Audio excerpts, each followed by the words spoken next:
يا مساء الفل حبايب سينيوريتا، ازيكم عاملين ايه؟ يا رب تكونوا بخير.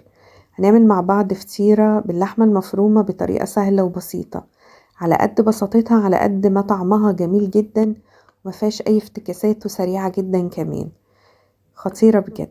بس قبل ما نبدأ الفيديو، اذا عجبك ما تنسيش اللايك وفعلي زر الجرس علشان يوصلك اشعار كل ما انزل فيديو جديد. هنبدأ أول حاجة بمقادير العجينة بتاعة الفطيرة دي. هنحتاج 4 كوبايات من الدقيق متعدد الاستخدامات، والدقيق ده يكون منخول كويس. هنحط كمان معلقتين كبار من السكر، نص معلقة صغيرة من الملح، 1.5 معلقة كبيرة من الخميرة، معلقة كبيرة من الخل، بياض بيضة واحدة،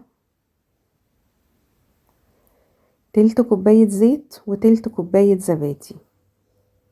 دي الكوباية المعيارية، تلت كوباية اخدت بيها زيت وهاخد بيها كمان الزبادي. تمام، لما اخدت تلت كوباية، هي الكوباية 105 جرام دي، يعني بالظبط عملت تلت كوباية بالكوباية المعيارية. كده خلاص هبتدي اعجن المكونات دي مع بعض بالمية الدافية. احط في الاول كده تلت كوباية مثلا او نص كوباية من المية الدافية، واشوف العجينة تحتاج مني تاني ولا لأ. احنا حطينا في العجينة دي بياض بيضة. الصفار احنا هنستخدمه علشان هندهن بيه وش الفطيرة بتاعتنا، فاحنا فصلنا البياض عن الصفار. البياض هنحطه في العجينة والصفار هندهن بيه وش الفطيرة. كده عجنت العجينة كويس جدا. هبتدي احطها في بولة واسيبها اغطيها واسيبها لحد لما تخمر. العجينة تكون قوامها كويس، بتلزق خفيف في الايد. هنا عندي نص كيلو من اللحمة المفرومة، عندي قرنين او 3 من الفلفل الاخضر، وعندي بصلاية كبيرة، وعندي كمان قرن فلفل احمر حامي. لو انتي مش حابة تحطي الفلفل الحامي مفيش مشكلة. الفلفل الرومي حطي اللي انتي عايزاه، يعني لو فلفل كبير هتحطي قرنين من الفلفل، لو صغير شوية تحطي 3، لو حابة تزودي براحتك. وبعد كده هبتدي بقى احط ملح وفلفل اسود وبهارات مشكلة او 7 بهارات، وكمان هحط بابريكا. لو حابة كمان تزودي جوز الطيب بتبقى حلوة جدا مع اللحمة المفرومة. هقلب المكونات دي كلها كويس جدا جدا مع بعض بالشكل ده، وهسيبها بقى شوية تتشمع. وهبتدي اجيب الصينية اللي هعمل فيها الفطيرة. دي صينية كبيرة، حجم البيتزا الكبيرة، مش اللارج، الاكبر منها الحجم العائلي. فدي صينية حجم كبير، دهنتها بالزيت كويس جدا من الجناب ومن القاع بالشكل ده. هنبتدي نجيب العجينة بتاعتنا ونرش رشة من الدقيق، وننزل العجينة ونبتدي نفردها بالشكل ده. هحط رشة من الدقيق وهفردها. ممكن نكتفي بالفردة دي ونحط اللحمة في النص، اللحمة المفرومة في النص، ما نفردهاش قوي لان كده كده هنجمعها وهنقفلها. بعد ما حطيت اللحمة المفرومة ابتدي اقفل العجينة بتاعتي كويس جدا بالشكل اللي احنا شايفينه ده. ضروري اقفلها كويس. وبعد كده هبتدي اقلبها الناحية التانية واحط رشة من الدقيق وافردها بحجم الصينية اللي هحطها فيها. المفرش السيليكون بيساعد جدا جدا في المعجنات والمخبوزات، يعني بيبقى حلو جدا.